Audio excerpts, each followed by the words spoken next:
तृतीय स्कंध पंचदश अध्याय। जय विजय को संकादि का शाप।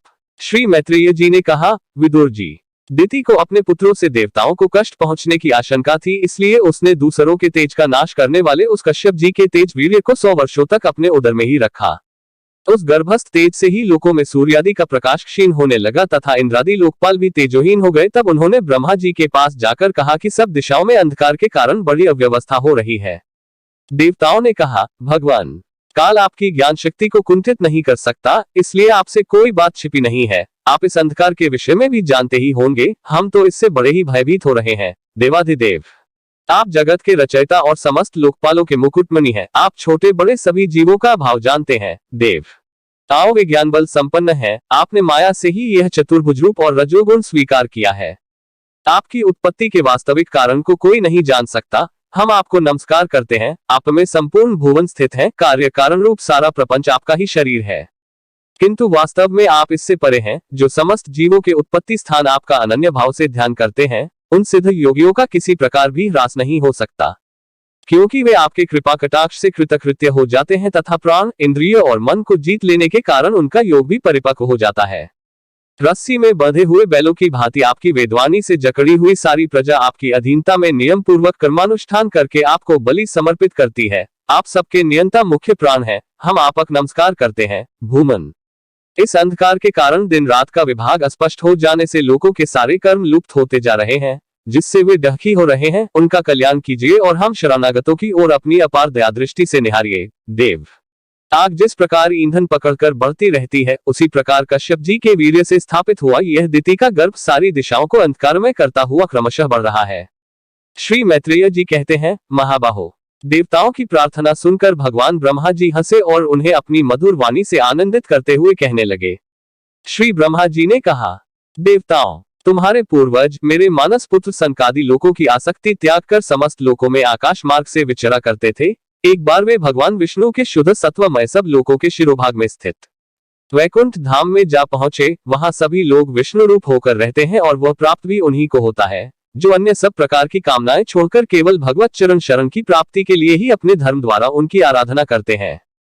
वहां वेदांत प्रतिपाद्य धर्ममूर्ति श्री आदि नारायण हम अपने भक्तों को सुख देने के लिए शुद्ध सत्व में स्वरूप धारण कर हर समय विराजमान रहते हैं। उस लोक में नैश्रेयस नाम का एक वन है, जो मूर्तिमान कैवल्य सा ही जान पड़ता है। वो सब प्रकार की कामनाओं को पूर्ण करने वाले वृक्षों से सुशोभित है, जो स्वयं हर समय 6 ऋतुओं की शोभा से संपन्न रहते हैं। वहां विमानचारी गंधर्व गण अपनी प्रियाओं के सहित अपने प्रभु की पवित्र लीलाओं का गान करते रहते हैं, जो लोगों की संपूर्ण पापराशि को भस्म कर देने वाली है। उस समय सरोवर में खिली हुई मकरंदपूर्ण वासंतिक माधवी लता की सुंदर गंध उनके चित्त को अपनी ओर खींचना चाहती है, परंतु वे उसकी ओर ध्यान ही नहीं देते, वरन उस गंध को उड़ाकर लाने वाले वायु को ही बुरा भला कहते हैं। जिस समय ब्रह्मराज ऊंचे स्वर से गुंजार करते हुए मानो हरि कथा का गान करते हैं, उस समय थोड़ी देर के लिए कबूतर, कोयल, सारस, चकवे, पपीहे, हंस, तोते, तीतर और मोरों का कोलाहल बंद हो जाता है, मानो वे भी उस कीर्तनानंद में बेसुध हो जाते हैं। श्रीहरि तुलसी से अपने श्री विग्रह को सजाते हैं और तुलसी की गंध का ही अधिक आदर करते हैं। यह देखकर वहां के मंदार, कुंद, कुर्बक, तिलक वृक्ष, उत्पल, रात्रि में खिलने वाले कमल, चंपक, वर्ण, पुन्नाग, नाग केसर, वकील, मौलसिरी, अम्बुज, दिन में खिलने वाले कमल और पारिजात आदि पुष्प सुगंध युक्त होने पर भी तुलसी का ही तप अधिक मानते हैं। वह लोक वैदुर्य, मरकत, मणि, पन्ने और सुवर्ण के विमानों से भरा हुआ है। ये सब किसी कर्मफल से नहीं, बल्कि एकमात्र श्रीहरि के पाद पद्मों की वंदना करने से ही प्राप्त होते हैं। उन विमानों पर चढ़े हुए कृष्ण प्राण भगवत भक्तों के चित्तों में बड़े बड़े नितंबों वाली सुमुखी सुंदरियां भी अपनी मंद मुस्कान एवं मनोहर हास परिहास से काम विकार नहीं उत्पन्न कर सकती।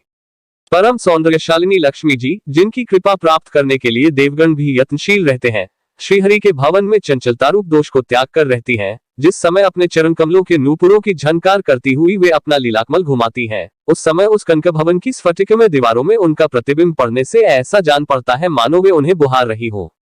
प्यारे देवताओं, जिस समय दासियों को साथ लिए वे अपने क्रीडावन में तुलसी दल द्वारा भगवान का पूजन करती हैं, तब वहां के निर्मल जल से भरे हुए सरोवरों में, जिनमें मूंगे के घाट बने हुए हैं, अपना सुंदर अलकावली और उन्नत नासिका से सुशोभित मुखारविंद देखकर यह भगवान का चुंबन किया हुआ है, यो जानकर उसे बड़ा सौभाग्यशाली समझती हैं। जो लोग भगवान की पापहारिणी लीला कथाओं को छोड़कर बुद्धि को नष्ट करने वाली अर्थ काम संबंधिनी अन्य निंदित कथाएं सुनते हैं, वे उस वैकुंठ लोक में नहीं जा सकते। हाय, जब वे अभागे लोग इन सारहीन बातों को सुनते हैं तब ये उनके पुण्यों को नष्ट कर उन्हें आश्रयहीन घोर नरकों में डाल देती है। आहा, इस मनुष्य योनि की बड़ी महिमा है।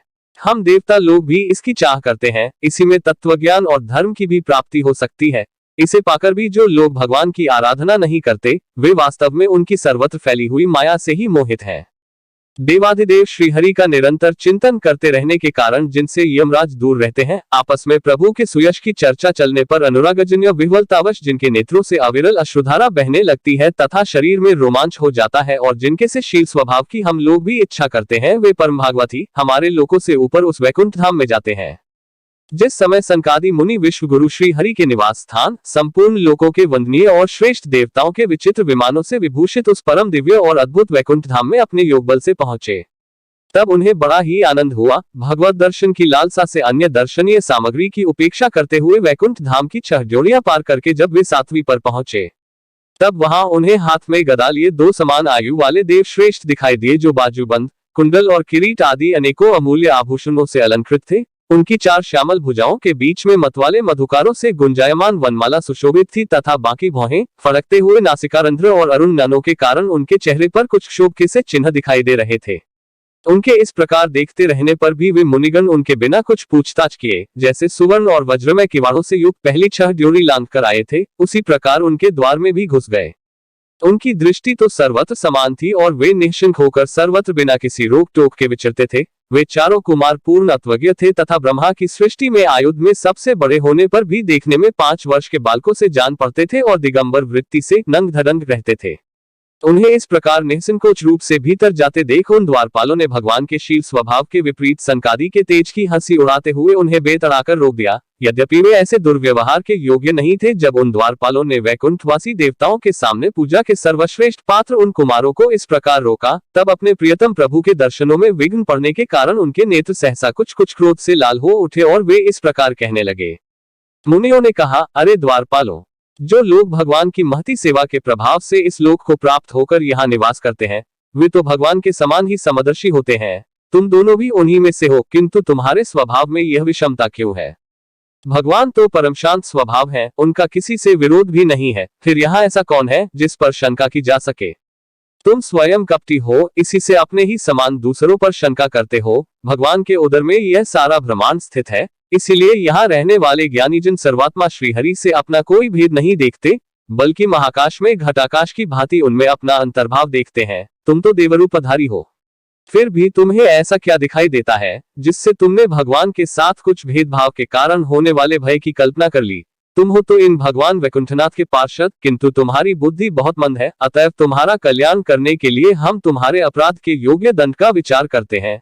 तुम अपनी मंद भेद बुद्धि के दोष से इस वैकुंठ लोक से निकलकर उन पापमय योनियों में जाओ, जहाँ काम, क्रोध, लोभ प्राणियों के ये 3 शत्रु निवास करते हैं।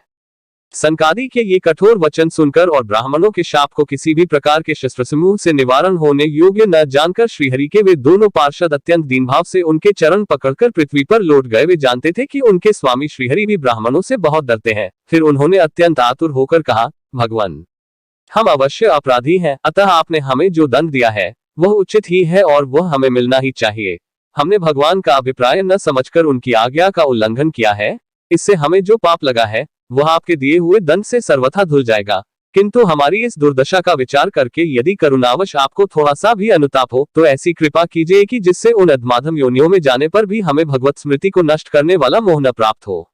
इधर जब साधु जनों के हृदयधन भगवान कमलनाभ को मालूम हुआ कि मेरे द्वारपालों ने सनकादि साधुओं का अनादर किया है, तब वे लक्ष्मी जी के सहित अपने उन्हीं श्री चरणों से चलकर ही वहां पहुंचे, जिन्हें परमहंस मुनिजन ढूंढते रहते हैं, सहज में पाते नहीं। सनकादि ने देखा कि उनकी समाधि के विषय श्री वैकुंठनाथ स्वयं उनके नेत्रगोचर होकर पधारे हैं। उनके साथ 7 पार्षदगण छत्र चमरादि लिए चल रहे हैं तथा प्रभु के दोनों ओर राजहंस के पंखों के समान 2 श्वेत चंवर डुलाए जा रहे हैं। उनकी शीतल वायु से उनके श्वेत छत्र में लगी हुई मोतियों की झालर हिलती हुई ऐसी शोभा दे रही है मानो चंद्रमा की किरणों से अमृत की बूंदें झर रही हो। प्रभु समस्त सद्गुणों के आश्रय हैं। उनकी सौम्य मुख मुद्रा को देखकर जान पड़ता था मानो वे सभी पर अनवरत कृपा सुधा की वर्षा कर रहे हैं। अपनी स्नेहमयी चितवन से वे भक्तों का हृदय स्पर्श कर रहे थे तथा उनके सुविशाल श्याम वक्षस्थल पर स्वरेखा के रूप में जो साक्षात लक्ष्मी विराजमान थी, उनसे मानो वे समस्त दिव्यलोकों के चूड़ामणि वैकुंठ धाम को सुशोभित कर रहे थे। उनके पीतांबर मंडित विशाल नितंबों पर झिलमिलाती हुई करधनी और गले में भ्रमरों से मुखरित वनमाला विराज रही थी तथा वे कलाइयों में सुंदर कंगन पहने अपना एक हाथ गरुड़ जी के कंधे पर रख दूसरे से कमल का पुष्प घुमा रहे थे। उनके अमोल कपोल बिजली की प्रभा को भी ले जाने वाले मकराकृत कुंडलों की शोभा बढ़ा रहे थे। उभरी हुई उघड़ नासिका थी, बड़ा ही सुंदर मुख था, सिर पर मणिमय मुकुट विराजमान था तथा चारों भुजाओं के बीच महामूल्यवान मनोहर हार की और गले में कौस्तुभ मणि की अपूर्व शोभा थी। भगवान का श्री विग्रह बड़ा ही सौंदर्यशाली था। उसे देखकर भक्तों के मन में ऐसा वितर्क होता था कि इसके सामने लक्ष्मी जी का सौंदर्याभिमान भी गलित हो गया है। ब्रह्मा जी कहते हैं, देवताओं, इस प्रकार मेरे महादेव जी के और तुम्हारे लिए परम सुंदर विग्रह धारण करने वाले श्रीहरि को देखकर सनकादि मुनीश्वरों ने उन्हें सिर झुकाकर प्रणाम किया। उस समय उनकी अद्भुत छवि को निहारते निहारते उनके नेत्र तृप्त नहीं होते थे। सनकादि मुनीश्वर निरंतर ब्रह्मानंद में निमग्न रहा करते थे, किंतु जिस समय भगवान कमल नयन के चरणारविंद मकरंद से मिली हुई तुलसी मंजरी के गंध से सुवासित वायु को नासिका रंध्र के द्वारा उनके अंतःकरण में प्रवेश किया, उस समय वे अपने शरीर को संभाल न सके और उस दिव्य गंध ने उनके मन में भी खलबली पैदा कर दी। भगवान का मुख नीलकमल के समान था, अति सुंदर अधर और कुंदकली के समान मनोहर हाथ से उसकी शोभा और भी बढ़ गई थी। उसकी झांकी करके वे कृतकृत्य हो गए और फिर पद्मराग के समान लाल लाल नखों से सुशोभित उनके चरण कमल देखकर वे उन्हीं का ध्यान करने लगे। इसके पश्चात वे मुनिगण अन्य साधनों से सिद्ध न होने वाली स्वाभाविक अष्टसिद्धियों से संपन्न श्रीहरि की स्तुति करने लगे, जो योगमार्ग द्वारा मोक्ष पद की खोज करने वाले पुरुषों के लिए उनके ध्यान का विषय, अत्यंत आदरणीय और नयनानंद की वृद्धि करने वाले पुरुष रूप प्रकट करते हैं। सनकादि मुनियों ने कहा, अनंत, यद्यपि आप अंतर्यामी रूप से दुष्टचित पुरुषों के हृदय में भी स्थित रहते हैं, तथापि उनकी दृष्टि से ओझल ही रहते हैं, किंतु आज हमारे नेत्रों के सामने तो आप साक्षात विराजमान हैं। प्रभो, जिस समय आपसे उत्पन्न हुए हमारे पिता ब्रह्मा जी ने आपका रहस्य वर्णन किया था, उसी समय श्रवणरंध्रों द्वारा हमारी बुद्धि में तो आप विराजे थे, किंतु प्रत्यक्ष दर्शन का महान सौभाग्य तो हमें आज ही प्राप्त हुआ है। भगवान, हम आपको साक्षात परमात्मा तत्व ही जानते हैं। इस समय आप अपने विशुद्ध सत्तव विग्रह से अपने इन भक्तों को आनंदित कर रहे हैं। आपकी इस सगुण साकार मूर्ति को राग और अहंकार से मुक्त मुनिजन आपकी कृपा दृष्टि से प्राप्त हुए सुदृढ़ भक्ति योग के द्वारा अपने हृदय में उपलब्ध करते हैं। प्रभु, आपका सुयश अत्यंत कीर्तन और सांसारिक ढकों की निवृत्ति करने वाला है। आपके चरणों की शरण में रहने वाले जो महाभाग आपकी कथाओं के रसिक हैं, वे आपके आत्यंतिक प्रसाद मोक्ष पद को कुछ अधिक नहीं गिनते। फिर जिन्हें आपकी जरा सी टेढ़ी भौं ही भयभीत कर देती है, उन इंद्रपद आदि अन्य भोगों के विषय में तो कहना ही क्या है। यदि हमारा चित्त भौरे की तरह आपके चरण कमलों में ही रमण करता रहे, हमारी वाणी तुलसी के समान आपके चरण संबंध से ही सुशोभित हो और हमारे कान आपकी सुयश सुधा से परिपूर्ण रहे, तो अपने पापों के कारण भले ही हमारा जन्म नरकादि योनियों में हो जाए, इसकी हमें कोई चिंता नहीं है। विपुल कीर्ति प्रभो, आपने हमारे सामने जो यह मनोहर रूप प्रकट किया है, उससे हमारे नेत्रों को बड़ा ही सुख मिला है। विषयासक्त अजितेंद्रिय पुरुषों के लिए इसका दृष्टिगोचर होना अत्यंत कठिन है। आप साक्षात भगवान हैं और इस प्रकार स्पष्टतया हमारे नेत्रों के सामने प्रकट हुए हैं। हम आपको प्रणाम करते हैं।